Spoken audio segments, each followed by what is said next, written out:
Hoy te enseño a prevenir la lesión más común en el mundo del deporte y sobre todo en el fútbol: las roturas y las lesiones en el isquio o en los isquiotibiales. Así que vamos ya con las 5 claves más el bonus para que nunca más vuelvas a tener lesiones en tus isquios o en tus isquiotibiales. En primer lugar, la clave menos sexy, pero una de las más importantes. Y es que, como bien sabes y como bien hemos hablado en este canal, no hay ningún ejercicio como el sprint en cuanto a niveles de fuerza y en cuanto a niveles de velocidad que va a desarrollar tu cuerpo y tu tren inferior. Y también el sprint es uno de los mejores ejercicios para la cadena posterior, en especial tu isquio, tu glúteo y tu sóleo y gemelo.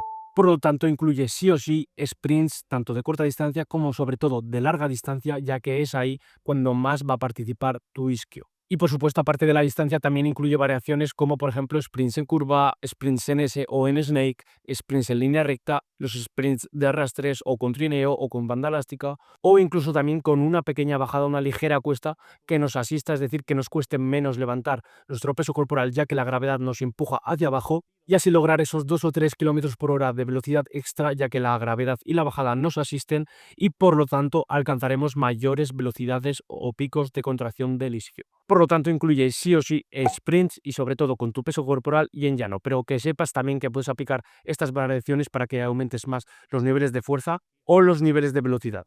Es decir, una ligera cuesta que nos asista hacia abajo. Esto que sepas también que lo podemos hacer con máquinas isoinerciales que nos ayuden hacia adelante, pero bueno, como la mayoría no tenemos este tipo de materiales, lo realizamos en una ligera cuesta hacia abajo y listo. Por supuesto que la cuesta no sea demasiado empinada, porque si no vamos a estar más pendientes de frenar que de acelerar. Segundo punto, trabajar la fuerza en tu isquio en extensión de cadera, es decir, una de sus dos acciones que realiza el isquio. Y para ello tendremos que incluir ejercicios en gimnasio como el hip thrust, el peso muerto, variantes del peso muerto como sobre todo el peso muerto rumano, uno de los ejercicios más top para trabajar tu isquio en extensión de cadera y en estiramiento.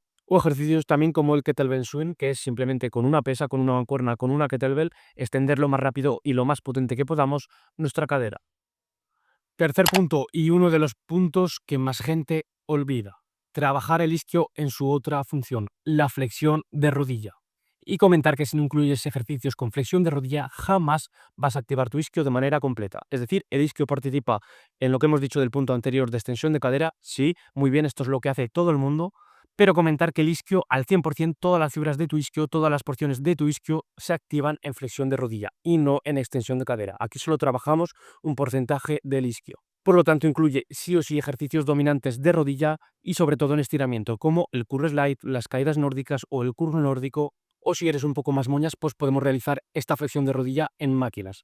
Que sepas que lo mejor va a ser realizarlo con tu peso corporal y en ejercicios en estiramiento que haya mucha palanca, como el curl nórdico o el curl slide, pero bueno, que si eres un poco moñas, que lo hagas en máquina y listo. Cuarto punto para nunca volver a lesionarte tu isquio, y es variar los tiempos de contracción. Es decir, tanto los ejercicios de sprints como de fuerza en gimnasio, realizar ejercicios más enfocados en la fuerza, es decir, gestos que sean muchísimo más lentos, aunque lo hagamos siempre a la máxima velocidad posible, y realizar ejercicios de muchísima mayor velocidad, es decir, que sea de menos requerimientos de fuerza, es decir, por ejemplo, que nos quitemos peso, que bajemos el peso, etcétera, para realizarlo a mayor velocidad. Y por supuesto también lo vamos a realizar a la máxima velocidad intencional. Esto es lo que te he comentado, por ejemplo, en el caso de los sprints. Aunque levantemos siempre a la máxima velocidad intencional, podemos realizar sprints con nuestro peso corporal y en llano, y para aumentar los requerimientos de fuerza, pues nos vamos a ir a sprints en cuesta, con trineo, con arrastres, con una banda elástica y un compañero que nos sujeta. Es decir, aquí estamos aumentando los requerimientos de fuerza, y como tenemos que mover mucha más carga, pues obviamente, aunque lo levantemos a la máxima velocidad, va a ser un gesto más lento.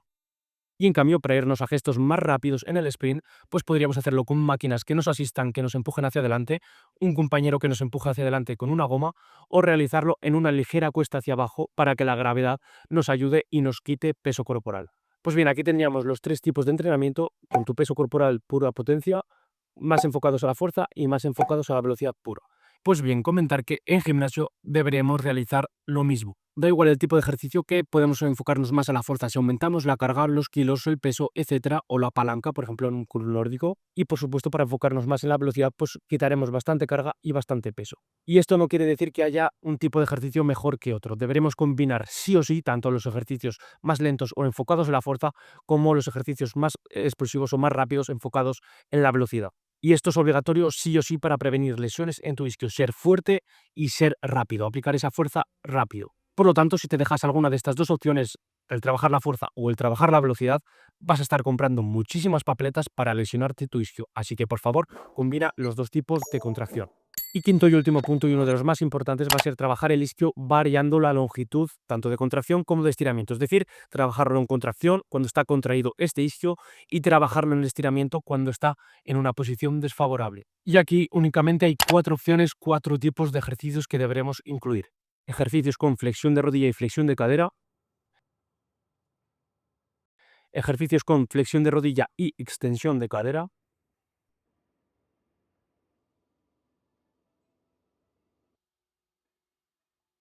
ejercicios con extensión de rodilla y flexión de cadera, y ejercicios con extensión de rodilla y extensión de cadera, es decir, en máximo estiramiento. Y para ello únicamente pues te haces una idea con los ejercicios que voy poniendo en pantalla y coges las ideas que mejor se adapten a ti.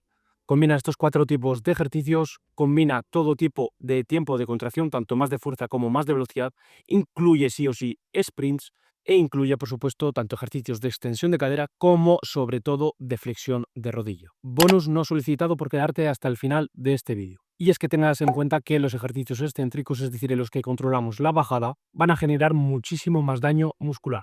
Y esto lo que va a hacer es que tardemos más en recuperarnos y por lo tanto haya un poco más de fatiga con respecto al entrenamiento concéntrico. Por lo tanto, si realizas este tipo de ejercicios en los que hay más énfasis excéntrico, como por ejemplo un curl nórdico, un curl slide enfocándonos en la bajada, por ejemplo, si nos ponemos peso, etcétera, pues comentar que vamos a tardar un poco más en recuperarnos y por lo tanto va a ser muchísimo más interesante alejar este tipo de ejercicios de la competición, en torno a 2-3 días como mínimo. Bien, ahora tienes toda la información necesaria para prevenir una rotura y una lesión en tu isquio. Información, por cierto, que no te van a dar en ningún otro canal y que no te van a decir ni la mayoría de preparadores físicos ni de readaptadores deportivos. Así que con toda esta información solo te queda aplicarlo y ver resultados. Y comentar que el isquio es el músculo probablemente más importante para prevenir una rotura en tu ligamento cruzado anterior. Y ahora ya sabes cómo trabajar tu isquio de manera completa como ningún otro tipo de atleta.